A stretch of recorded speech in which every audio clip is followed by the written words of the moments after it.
Imagine sending soldiers back in time to fight wars that already happened. What could possibly go wrong? Yeah, someone figures out how to rewrite history, and the only way to stop them is by assuming the lives of history's greatest legends. I'm Space Admiral Candace. I'm Shane Rodarty, second class. And you are listening to Sci-Fi Book Pod. Our visiting dignitary today is fantasy author JV Hilliard, publisher of Altered Reality magazine. Welcome, Joe. Thank you very much for having me. Looking forward to our discussion. So you were a guest on Gratitude Geek. I'll link to that interview in the show notes, y'all. So Joe is one of the very first people that I asked to be a guest. It was my pleasure to be back. Thank you very much. And I'm glad to see your continued success on Gratitude Geek and looking forward to helping you kick off sci-fi here. Thank you. So we are talking about the Ivanhoe Gambit by Simon Hawke. This is a book that was written in the 1980s. It had a 1980s vibe to it as I was reading it. I was like, yeah, this feels like it was written in the 1980s. So, Joe, why did you choose this book? So I chose it for a couple of reasons. One, even though it was written a long time ago and I read this when I was in high school, it's something that resonated with me for the rest of my life. I mean, part of it is Simon Hawke also wrote and was part of Warhammer and some of the gaming and other tabletop role-playing game stuff that I had been involved in for my Dungeons and Dragons years. But, from a sci-fi perspective, it really it took my love of history and a lot of history and historical fantasy and meshed them together with sci-fi, creating science fantasy, right? Which I really thought was a pretty cool concept. And book one of the Ivanhoe Gambit is one of a larger series that expands into 10 books. And some of the characters, although they're simple, they just stuck with me through my entire life. And I've created characters in my books that are based on some of the characters in Simon's books. I thought that was some of the things he did with Lucas Priest and some of the things he did with Finn Delaney and some of the other characters in the book. You could see them playing out in different ways. And I've used characteristics of them throughout my series as well. So that's one of the reasons that I chose it. Plus, the series is just action-packed. A fan of history is going to love it because in the series, he chooses so many cool, realistic things that happen and then puts that science fiction spin on them. And of course, things go wrong and they have to fix the timeline and there's creations of different times. It's crazy stuff. And it's just fun to track and have a good time with. So that's why I chose it. Yeah, if you could go back in time and kill King John, would you? Here's an interesting tidbit. So the Ivanhoe Gambit is based on Richard the Lionheart, his brother John, Robin Hood, and Ivanhoe, which are all historical figures that we all know and love. I mean, the legends from these four people, they've been churned into larger than life characters. However, John was actually King John. When he became king, he was one of the most notorious kings that ever ruled England. And this was all about the year, 1100-ish, somewhere around there. Here is a really fun fact. The Plantagenet family, which is Richard the Lionheart and King John, I happen to just know this little bit of history. Their mother was Eleanor of Aquitaine. Eleanor of Aquitaine gave birth to a bunch of people, and their descendants are the people who came to the Americas and colonized the United States. So without Eleanor of Aquitaine, we would not have the people that live in the USA today. I'm descended from King John. I can trace my lineage back to King John because I can trace, but I'm not the only one. There are probably 300,000 people in the United States today who can trace their lineage back to Eleanor of Aquitaine.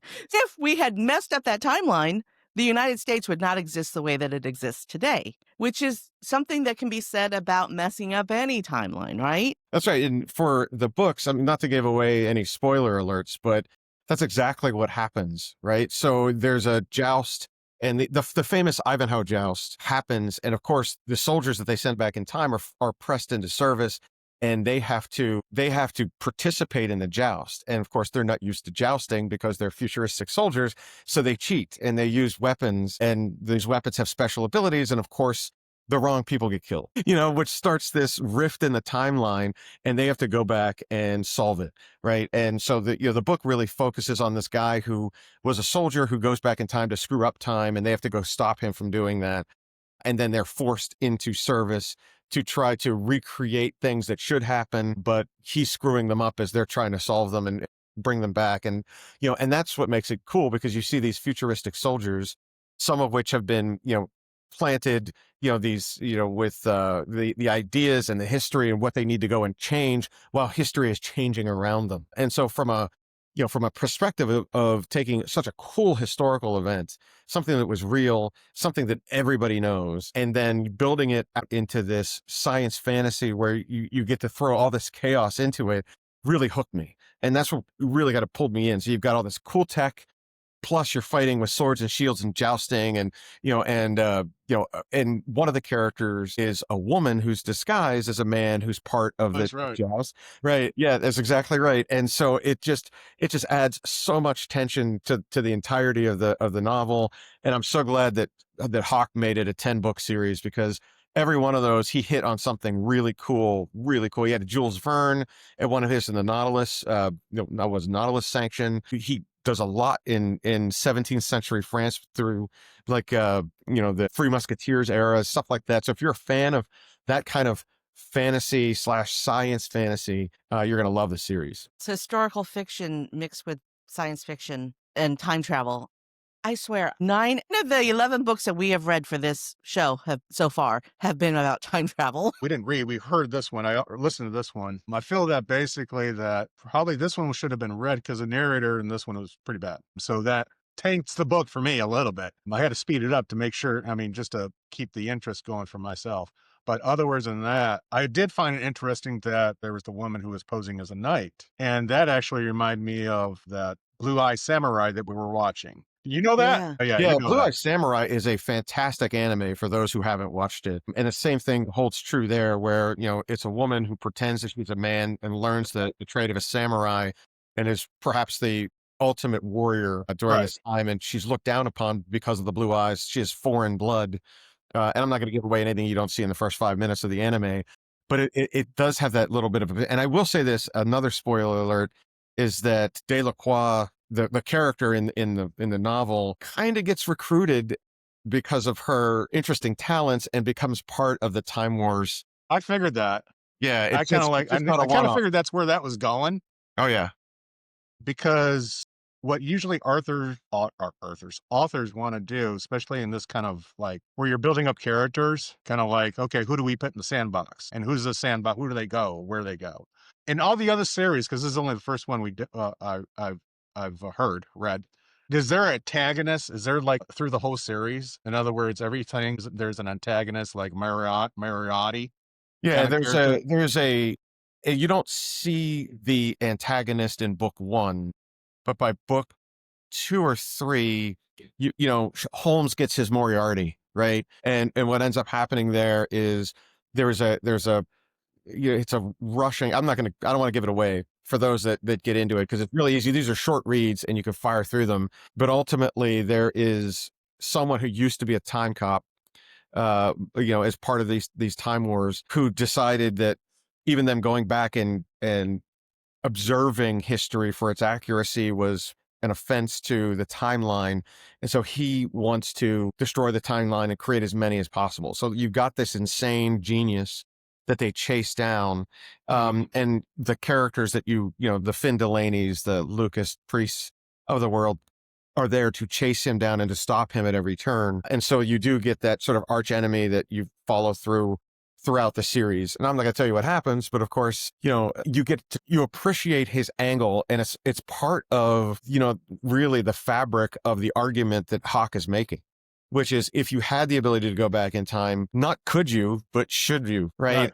And if you do, these things can happen, Right. and they, like you mentioned, the Eleanor of Aquitaine angle, one little screw up and the future's gone forever. And what this guy's trying to do is create 50, 100, a million different futures. And it's a pretty cool concept of the way that Hawke takes this very simple question as, if you could go back in time and do it, would Right. you? And then, well, we're humans, so we're going to screw up. And this is what happens when we screw up. I was thinking about that Stephen King novel, 11/22/63, the one where they don't kill Kennedy. Spoiler alert, it doesn't go the way they think it was going to go. Never does. But then they had to go back and fix their mistakes. That is the theme across all time travel. If you mess it up, you mess it up, and it just, it's not going to go the way you think it's going to go. The one that the time travel book of the one I really liked, The Gift of Time. Yeah. He explained that basically because he was afraid that if he changes time, that would basically erase his son. His son wouldn't be born. All right. But he realized that if you change time here, the results never catch up to each other. It's always like this. It's just that space between that and that. This never catches up to this time line, which I thought was kind of fascinating because it's kind of like alternate reality. Is Yeah, that Hawke does the same thing here in the sense that he predicts that there would be a timeline split. You create a right? second timeline and something's happening here and something's happening there at the same time. And it's really multiverse-ish, in that Right. sense. And I Right. don't think that the math was necessarily done for that. I mean, the quantum mechanics and the physics that we have now and quantum entanglement theories that are all part of 2020. It's how our cell phones work and things like that, and wasn't around when he was writing these things. So he was ahead of his time. This is before cell phones. He wrote this before cell phones. Yeah. And so some of the items that they use, very predictable. I like the way that some of that stuff, and I like in sci-fi to, I can't remember how this goes, so I'm going to paraphrase it, but like, when you write science fiction, you're always asking the question, what if? And when you're writing fantasy, like I do, you're asking, what if you believe the impossible? Like one is it's going to happen. And so you get all these kind of things. And so even looking at Star Trek with creators back in the 60s, and now we have cell phones do the same thing, stuff like that. You can go and rail guns are being part of the phasers and satellite communication and things like that. And things where we would have never thought of that in the 60s, but someone had. And here we are in 2020 using it, and I think the same thing holds true for what Hawke did, and with some of his stuff. Now, there's this wall that exists that, scientists today will say you can travel into the future, but there's this Einstein barrier that prevents you from going into the past. Well, Hawke blows that out of the water and says, we're going to throw that out. He doesn't really necessarily have to explain the science behind it, because that's what you're supposed to do as a good science fiction reader, is suspend disbelief and say, all right, well, it's happening, right? Don't tell me how warp drive works or how light speed works. I don't care. Just say, warp drive. Okay. Clearly that's dilithium crystals. And sometimes you don't need it to be explained to you. You just need to believe it. No. Yeah, you just suspend disbelief and just be like, I'm in it. That's why I'm here as a sci-fi or fantasy reader. So, you take some of the stuff he's done, and he starts talking about these multiverse.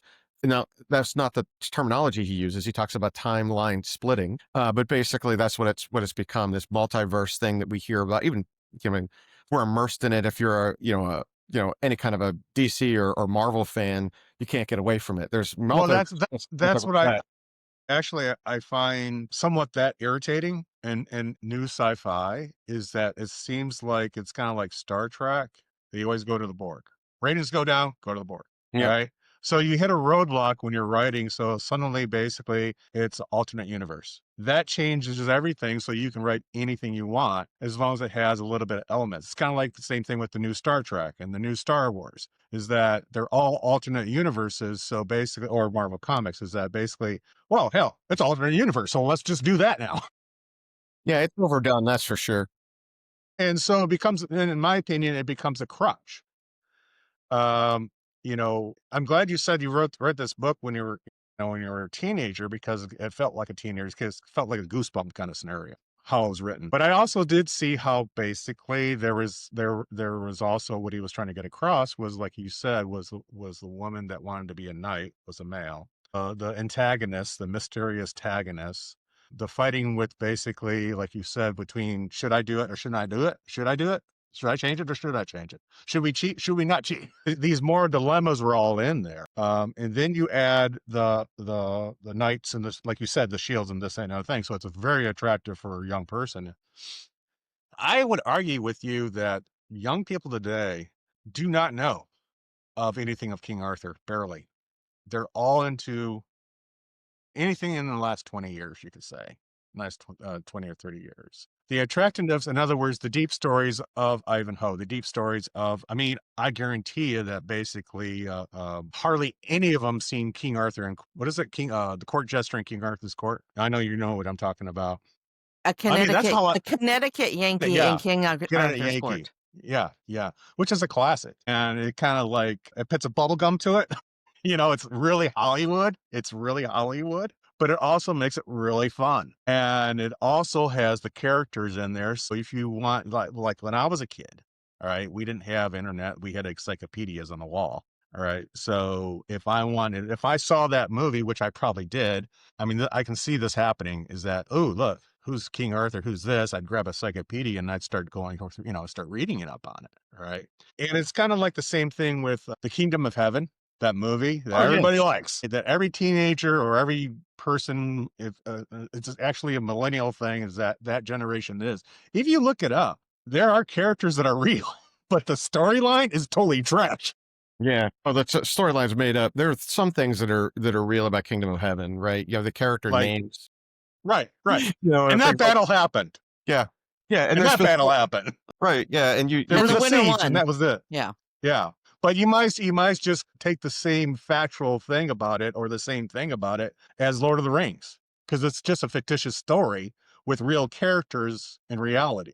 Which in my opinion, like the Kinetic Yankee and King Arthur's Court, anybody who watched that knows it's made up with real characters. But if you look at Kingdom of Heaven, you got people running around thinking it's a fact. Yeah, it's not. I mean, there was, Salahudin was real. Richard the Lionheart was real. The Crusades were real. They happened. Orlando Bloom's character was entirely made up, right? Exactly. Yeah, Exactly. and the story behind it. Now, the king of what was it? I can't remember. I don't think they called it Israel at the time. They called it whatever it was. Jerusalem. There was like Yeah. Holy Land, Jerusalem. Yeah. Yeah. So they, that part, there was some level of reality to that, and it was based in historical stuff. I mean, that some of that stuff happened, and they hinted at it, but all the main characters and the story arc and the character arcs were all made But up. you see where I'm going with this. Where this book, I can see where basically this book made you more investigate into those characters as it went along. It kind of taught you history, because you kind of like, I'm sure you looked it up. I mean, when you're little. Well, you just more have to. It really got me into what I'm doing today, right? It was one of those things that launched me, because you couldn't binge a series then, but if there was a bingeable series, like I was going into my school library and getting that stuff, and I ended up working at what at the time was B. Dalton Booksellers, and every time he had a new book come out, I would just add it to the library, and those were quick reads, right? Like the series would venture to guess there were no longer than 180 pages per book. So if you were an advanced young adult reader, you could fire through them, but there was enough cool stuff in there. And like, to your point, some of the stories he tackles are, things like Ivanhoe, cool stuff, Magna Carta. You might not know that as a a 15-year-old, 16-year-old kid. right. Scarlet Pimpernel, the Nautilus Sanction. He breaks in Jules Verne as part of this and says, "Hey, there are really submarines here," and things like that. And a little bit later on, it gets more fantasy oriented as it goes and goes. But that's just the nature of the series. It picks out really cool plots and things, and teaches you about them as part of it in the background, using this idea of time travel as part of it, which has really kind of hooked me to the entirety of the series, and why I like it so much. So Plus, I think it's underrated. before we move on then from this discussion about how time gets twisted, which is basically what's happened. I mean, Robin Hood is a person that 99% he really lived, the Earl of Locksley or whoever he was in real life, but he's become this legend. Mhm. And Richard the Lionhearted, he really lived. He was really the king of England, but his story has become legend. But how much of it is true, right? Because we don't, without having been there and living through it, we are only told what we are told. The idea of these time travelers being able to go back and observe to get the history correct is really, really intriguing to me, because the things that we learned and we were taught, what really happened, and we'll never know, but being able to look at it through the lens of science fiction is an interesting twist. I also think that there's something to be said about the desire to do that, but also perspectives, because there are, for example, people make decisions now that they wouldn't have made 20 years ago because society has changed. And understanding why people did certain things at certain times 1,000 years ago, 500 years ago, might not make sense. And there's that gap that would exist naturally between someone who's living in our era versus someone who lived in theirs, and you wouldn't understand certain things. The way I think that, Hawke attacks that is simple stuff like, hey, you know what? The diseases that we would have faced then would have killed us on arrival in the past because they were more vicious, and we as a species had to kind of outgrow this. So he's shooting you up with all of this stuff, to protect you from diseases that don't exist today, that you've never been exposed to. But the minute you breathe the air where you're going to be in the 1100s, you're going to die, Yeah. right? Or you're Right. Yeah. and you don't, right. People might not Days. think of that. Yeah. Or the food that you ingest, Right. Yeah. you would Right. not be able to digest it because you're not used to it. And so he packs rations for they're not supposed to eat that stuff or drink that stuff because their bodies would react poorly to it, if not worse, and things. And there are those little details that make you think about the gaps between where we're living and where they're living, even drinking water there, right? Yeah. There are things like that where they have to clean that up. And of course, one of the characters is a bit of a drunkard, and how he drinks at a tavern versus not, stuff like that. It's like really, cool little details that I think, present themselves that way. But, I think The getting back to, smells. yeah, The smells. the original point is like when you're, in that, advanced young adult to new adult age and you're reading these books, there's a hook there and it just got you. And they were short enough that you can binge them and fire through them. And that's why I enjoyed them so much.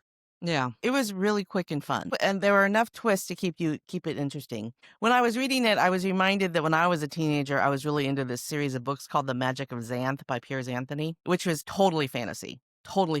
But it had the same feel. The way I read it felt just like I was reading that fantasy book. That same literary techniques, I guess, are what I'm trying to explain.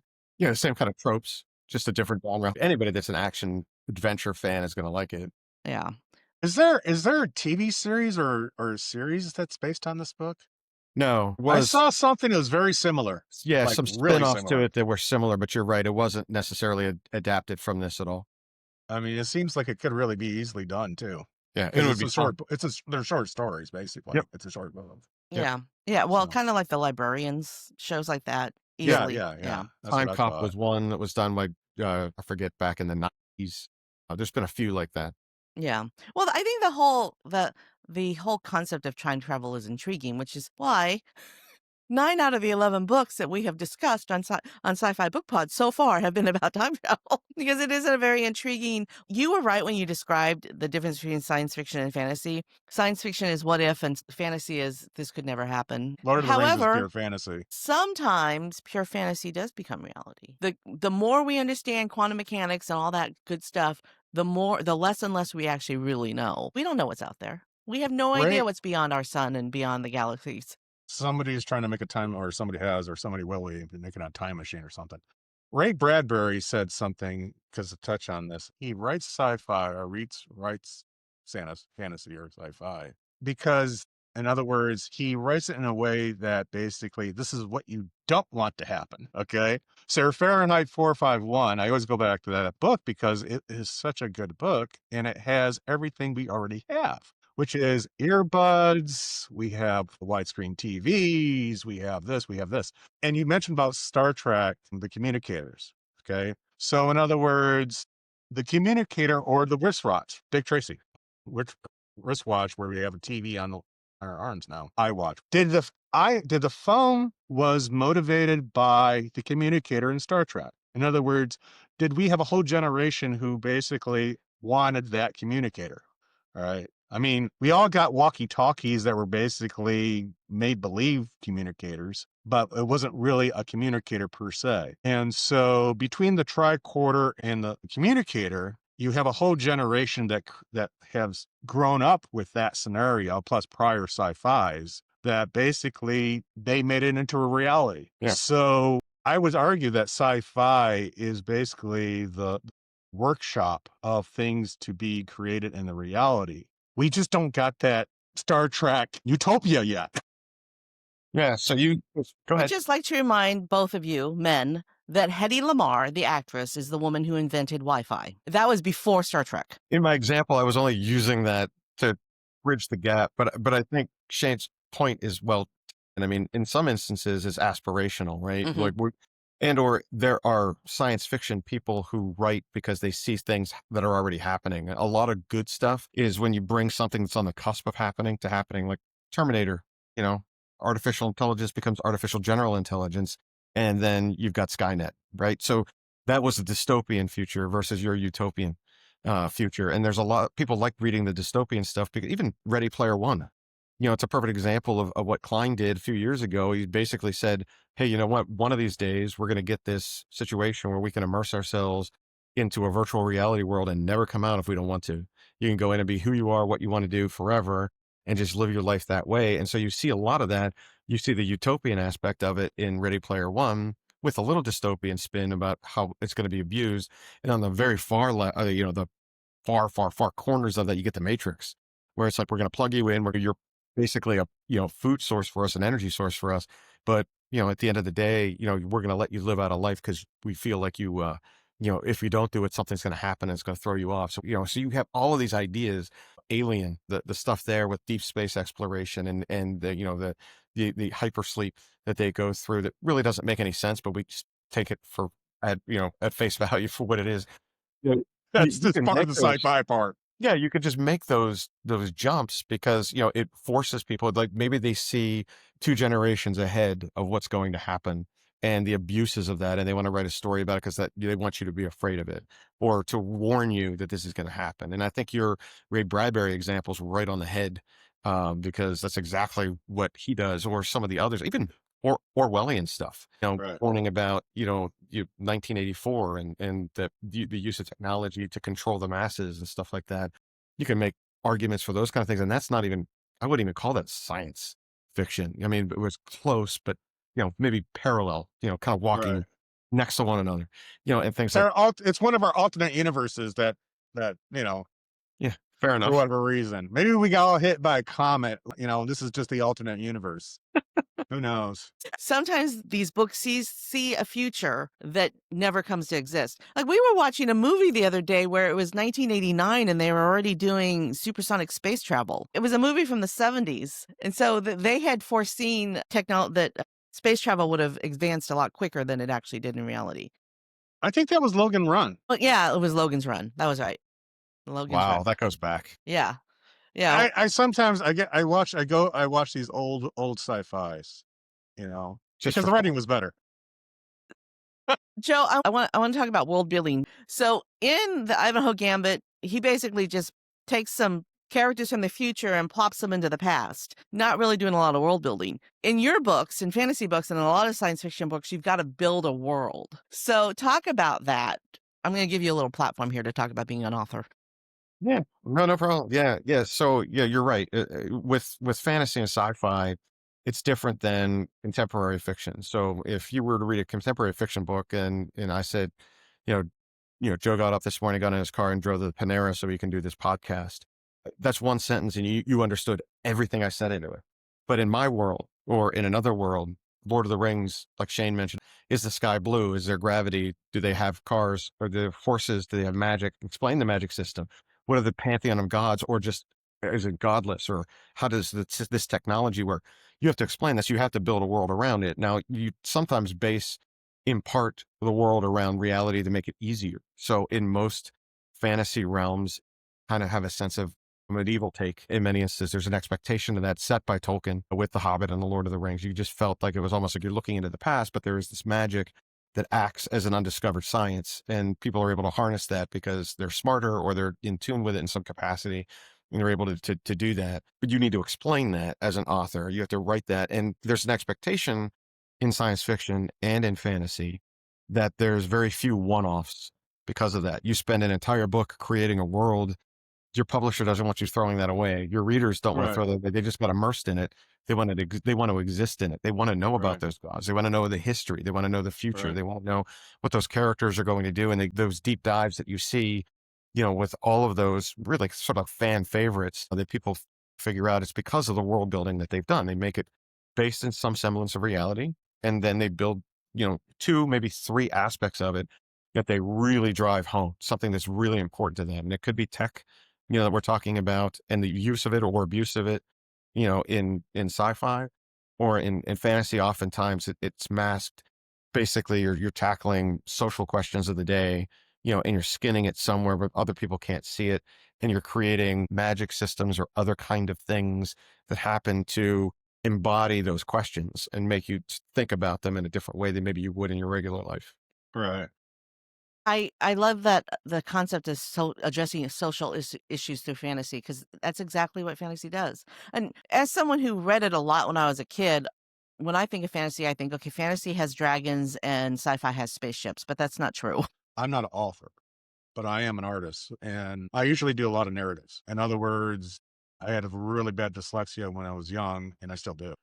So I wasn't, I mean, how I got to a book report is that basically is that, if you remember that the books would have like an ink blocked photo or a picture, and then they would have the chapter kind of thing, or kind of stuff like that. So I'd study the crap out of that freaking photo or the image, because that's the chapter that I was thinking I'm reading. Because every time I read 4 or 5 paragraphs in it, then my mind would just blow it out of the water. So I would really rely on that photo or that image. So when I do art, that's where I trace that back to, is that basically it's kind of like I do movie posters in a way, or that image. And I try to tell as much story in there as possible. But like you said, in a book like time travel, like this book, everybody knows the scene already. In other words, the stage is already set. You're implementing characters in there. So you're building up the world, right? You don't have to have all those extra chapters in there. You don't have to spend all that time writing in there. But I Right. also see a lot of authors, especially with modern works, will spend so much time explaining the basically stage that I totally lose where the heck we were going with this in the first place. And I just kind of like drop out of the book Yeah, I because think there's there's a more fine time. line there, Yeah, right? there's more time. They're trying to get that stage just right instead of just walking through that stage and giving a little bit as they go, where it keeps the reader or the audience somewhat engaged, because humans don't need, I mean, we don't need a lot. We just need to hit little things here and there to pull it together. Because what we're really concerned is basically Darth Vader and Luke Skywalker. Right? We don't know how those Empire ships work. We don't know how their light speed work. We don't know any of that. We don't know how a lightsaber works. Everybody got into that like in the fifth, fourth movie kind of thing. But those first 2 or 3 movies, I was a teenager. I didn't care how that got the light speed. It looked cool. So I think a lot of authors tried to, especially modern authors, they tried to set the scene per se, especially when you're doing in a world that basically, like doing a world that nobody's been there before. We just did Dune. So that's a really good example, is that he gradually got you there of what Dune was. Okay. And that's how in my opinion, that's a good way of doing it, because the human brain or humans, we can't absorb that much. We can't like, okay, that's a stage. Now bring in the characters. And that gets tough, because you got to remember the stage now.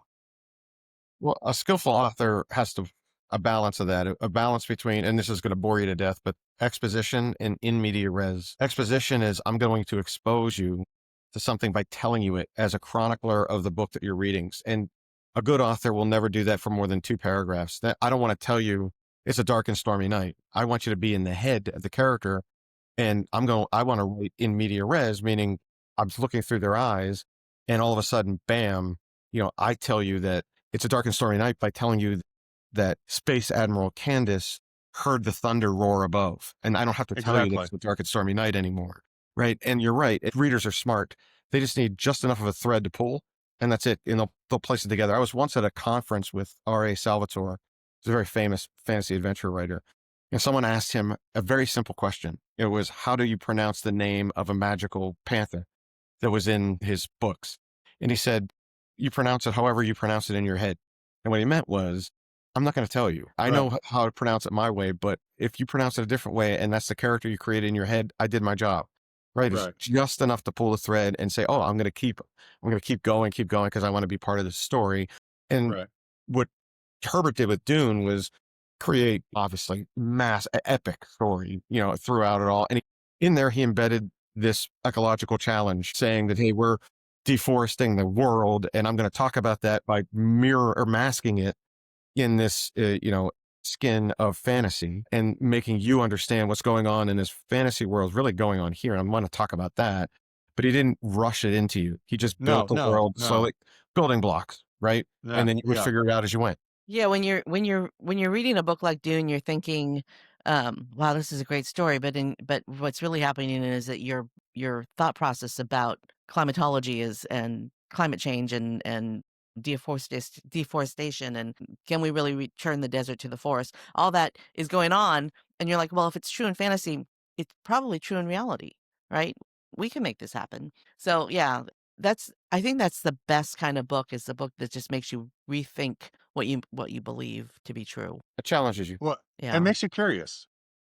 Yeah. It makes you curious. A good sci-fi book should make you curious and want the next one, Mhm. and then the next one, Yeah. and then the Yeah. next one. They should be. I mean, you have different kind of sci-fis where basically, like Dune, which is like I said before, is a literature work.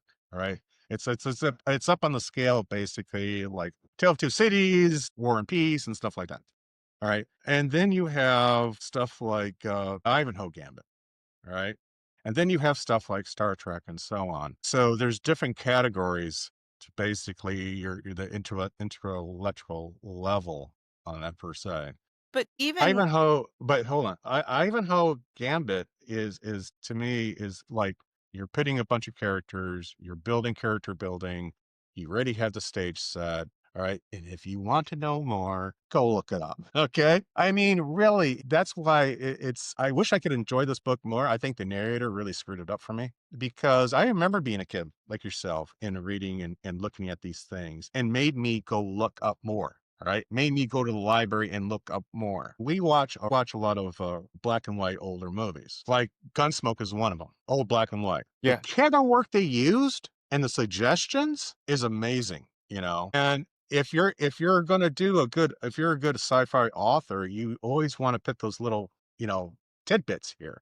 You don't have to freaking shoot somebody and then describe how it destroyed their head. Okay. You can do it so many different ways that your own imagination, the writer, like Stephen King will do, right? He knows your imagination will go to the worst freaking thing there is, always. And he uses it skillfully. And so, if I was a teenager and I was reading this book, I would be at my encyclopedias looking all these people up. Yeah. And if that was his goal, he achieved his goal. And if he does every one like that, then that he achieved his goal by teaching and entertaining at the same time. It is a book that makes you curious about history. Did this really happen? Who are these characters? Did these I mean, I wonder how many people who live today, who like are 15 years old today, don't know that Ivanhoe was a real person. well, I mean, after this book, I did look up King John because I know King John, all right?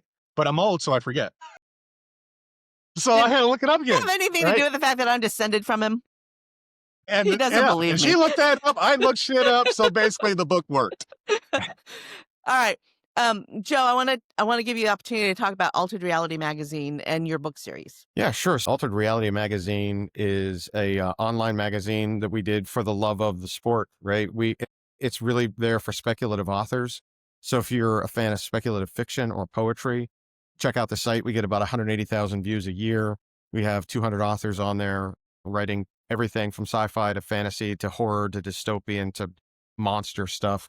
And if you like that kind of stuff, go there, check it out. Everything there is free. People that submit free. We don't pay for anything. Don't ask for money from any of our authors there. It's really truly a community for folks that like speculative fiction. And, again, thanks for letting me talk a little bit about that. And, if you want to check out my books, I write epic fantasy and dark fantasy. I've got a 4-book series out right now called the Warminster Saga. First book in the series is The Last Keeper, and you can check that out at jvhilliard.com, or my books are relatively found ubiquitously throughout. So if you're an Amazon shopper, you can get it there. If you like audiobooks, download it on your favorite audio platform. You can get it, an e-copy of them, but go check that out. And the next trilogy comes out next year, which will be a follow-up from the first 4-book series. So 7 Cool. books in the same series. That's so much fun. When we chatted on Gratitude Geek, you were talking about the Melderverse. Did that ever happen? It's raising money. So the Okay. problem is it's to put together the game. It's just going to take several years to raise the amount of venture capital it needs to put it over the top. But it was in production, and it's just waiting on the next round. We got the first round of money, and now it's waiting on round 2. So quickly explain what that means, what the Melderverse is. So the Melderverse is a platform that takes step in the same direction. I think before the conversation that Ernest Cline made with Ready Player One, with the creation of the Oasis. It's a realm that uses augmented reality and virtual reality for people to meet and to do things in what the creator, Jay, calls the Melderverse. And that his version of the Melderverse is the Oasis, if you're familiar with the concept, where people can plug in and you'll be able to use it for a variety of purposes, including reading stories and living the life of those characters, playing out through the game, some of the things that are going on in my series or other people's series as they get adopted. So it's not just going to be based on your stories. It'll be based on... He's got a sci-fi thing too. He's got reality. He uses it for business. In fact, he's used it for tourism promotion. He's using it for historical stuff. So you don't even have to go on a tour. You can do a historical virtual reality tour from your classroom or from your home and check out the places and draw down coupons and use them to redeem in their gift shops or to buy certain things. And and the money that he's raising is coming from sponsors that want their coupons to be reimbursed. Yeah, I get that. Yeah. Yeah. Okay, so there will be links to your books and the Altered Reality magazine in the show notes. And I love that you are giving a platform to science fiction authors to share their stories, because I have a friend who posted on Twitter every day tips for caring for your elderly parents. And she was picked up by a major publisher to write a book about caring for your elderly parents. It wasn't even on her radar. The publisher was looking for someone to write the book, and they came to her. So these free platforms where people can share their stories freely, that doesn't mean that you'll never get paid. It's a place for you to be seen and be exposed. Well, it's the first portal of publication for a lot of our authors that would not be picked up because traditional publishing is so difficult and archaic and antiquated. But it's a place for them to come and play and meet other people, share stories, cross-promote their stuff. And it's just ultimately a community. It's a place where you can bypass the gatekeepers a bit. As an artist, that's always a problem. That is always a problem because it's just like everything you try to do, or if you want to get noticed or whatever it is going to cost you an arm and a leg. Artists don't have no money. I mean, the writers don't have any, they don't. I mean, all starving, right? Yeah.